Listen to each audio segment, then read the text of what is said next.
Hola, soy el padre Tristán Gelonch, misionero en España.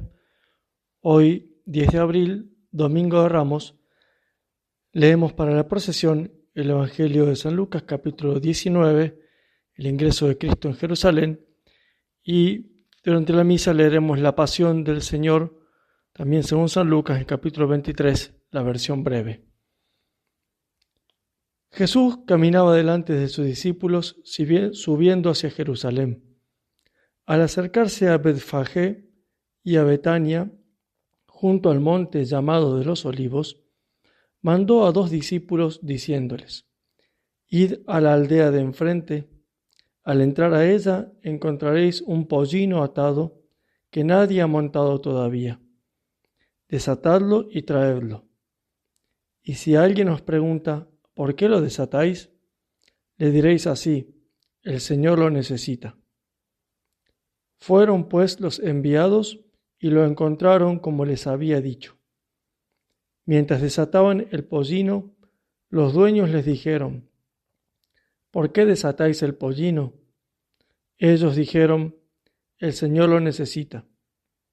Se lo llevaron a Jesús y después de poner sus mantos sobre el pollino, ayudaron a Jesús a montar sobre él. Mientras él iba avanzando, extendían sus mantos por el camino, y cuando se acercaba ya a la bajada del monte de los Olivos, la multitud de los discípulos, llenos de alegría, comenzaron a alabar a Dios con grandes voces por todos los milagros que habían visto, diciendo: Bendito el Rey que viene en nombre del Señor, paz en el cielo y gloria en las alturas. Algunos fariseos de entre la gente le dijeron: Maestro, reprende a tus discípulos. Y respondiendo dijo: Os digo que si ellos callan, gritarán las piedras. Palabra del Señor, gloria a ti, Señor Jesús. Dejadme imitar la pasión de mi Dios, suplicaba San Ignacio de Antioquía rumbo a su martirio. Frase tan amorosa como misteriosa esta, porque ¿acaso alguien podría decir: ¿cómo puede Dios padecer? Justamente, lo propio de la naturaleza divina es ser impasible, no sufrir, estar plena de felicidad. Y sin embargo, queridos hermanos, aquí está el centro del misterio pascual por el que el Verbo se hizo carne y padeció por nuestra salvación. Este misterio debemos contemplar e imitar. Por eso, queridos hermanos, este Domingo de Ramos, que es la entrada en la Semana Santa, acompañando a la entrada de Jesucristo a Jerusalén, es una invitación para penetrar y vivir el misterio pascual de Jesucristo. ¿Qué es el misterio pascual de Jesucristo? Es el paso de Cristo hacia el Padre, es su pasión, muerte, sepultura y su resurrección, y todo esto por nosotros, por salvarnos del pecado y de la muerte. San Juan Pablo II explicaba este misterio pascual de Jesucristo diciendo que tiene una dimensión humana y divina. Decía él: estos acontecimientos tienen su dimensión humana, como dan testimonio de ello las narraciones de la pasión del Señor en los Evangelios, como el que acabamos de escuchar en San Lucas, todos los hechos de que padeció Jesucristo hombre. Ese misterio pascual se sitúa en la historia del hombre, en la historia de la humanidad, decía el Santo Padre. Y sin embargo, agregaba, tales acontecimientos tienen a la vez una dimensión divina que manifiesta el misterio. Porque este hombre Jesucristo es, decía San Juan Pablo II, citando la carta a los Filipenses de San Pablo, aquel que a pesar de su condición divina no hizo alarde de su categoría de Dios. Al contrario, se despojó de su rango, tomó la condición de esclavo, se rebajó hasta someterse incluso a la muerte, y una muerte de cruz. Por eso Dios lo levantó sobre todo y le concedió el nombre sobre todo nombre. Jesucristo es Señor para gloria de Dios Padre. Esta es la verdad de Dios, decía el Santo Padre, contenida en la Semana Santa, en la Pascua. Los eventos tienen carácter humano, pertenecen a la historia del hombre, pero este hombre realmente era hijo de Dios. Los eventos humanos descubren el inescrutable misterio de Dios.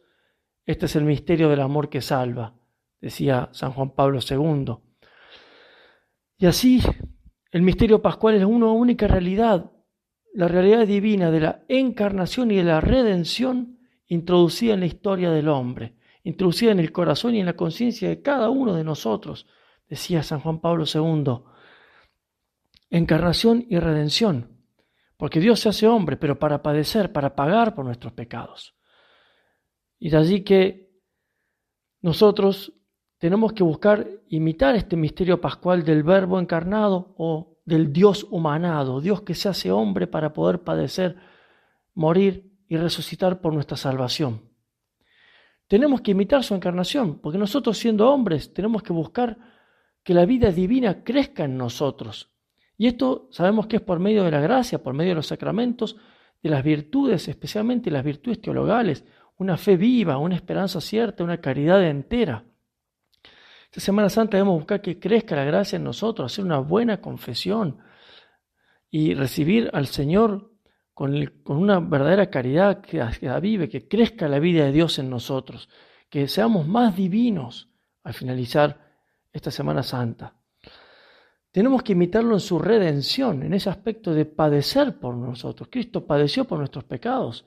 Nosotros unámonos al sacrificio de Cristo para expiar, para pagar la deuda que hemos contraído por nuestros pecados y por los de todos los hombres, ¿no? Unirnos a los dolores de Cristo para poder pagar con Él, imitar su redención. Pero también tenemos que imitar su resurrección, viviendo la vida de Cristo glorioso, muriendo a nosotros mismos para que sea Dios el que viva en nosotros, olvidándonos de nosotros, matando nuestro orgullo, nuestro ego y viviendo para Jesucristo con gran alegría y esperanza. Queridos hermanos, esta Semana Santa vamos a contemplar paso a paso lo que el amor de Dios ha hecho por nosotros, ese amor encarnado, lo que padeció. Y como no podremos imitarlo en los hechos, porque probablemente nadie nos crucifique a nosotros, sí lo imitemos en el amor de su corazón divino, deseoso de padecer por nuestra salvación. Imitemos sus disposiciones.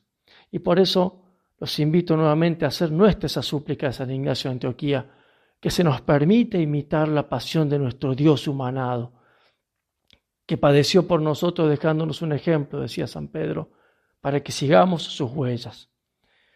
Que en esta Pascua se nos conceda aquello que anhelaba el corazón de San Pablo, conocerle a Él, decía San Pablo a los Filipenses, conocer a Jesucristo, el poder de su resurrección, la comunión en sus padecimientos, hasta hacerme semejante a Él en su muerte, tratando de llegar a la resurrección de entre los muertos. Que nosotros también tengamos nuestra Pascua. Que nuestra Madre dolorosa, Madre del Verbo encarnado, humanado, clavado en la cruz y corredentora, nos enseñe a imitar la pasión de nuestro Dios humanado. Que la Virgen nos bendiga a todos.